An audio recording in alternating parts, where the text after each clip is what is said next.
There are multiple ways that you can measure intensity when it comes to rehabilitation in order to apply this principle of intensity. And we've selected two ways. One of the ways is through strength training.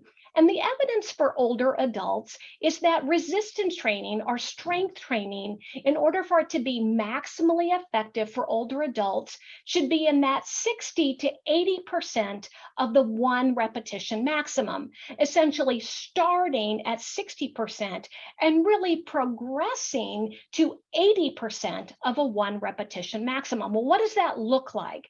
60% of a one repetition maximum is a task or activity that an individual can do about 13, maybe 15 times before reaching biomechanical failure. 80% of a one repetition maximum is a load that a patient can do or an individual can perform 8 to maybe 10 repetitions before reaching biomechanical failure.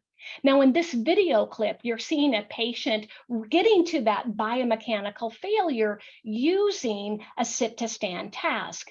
Some important things to note. She's not using her upper extremities because using upper extremities is a compensatory strategy for lack of strength producing capacity. And we don't want her to compensate for that inability. We want to challenge that ability. She's also doing this from a very low surface. And these were the conditions that we had to bring this task under in order for her to reach that biomechanical failure after 8 good repetitions. In this particular clip, Patrick is doing a different task, a getting in and out of bed task. And again, I want you to take note of how we've removed some of the compensatory strategies that we often see in inpatient care. We're flattening the bed, we're lowering the bed rails so that the patient can't use those compensatory strategies.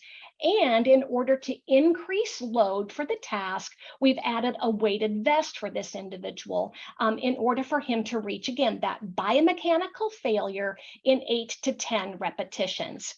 Our general goal is to do at least 2 activities to that level of intensity 4 out of 7 days.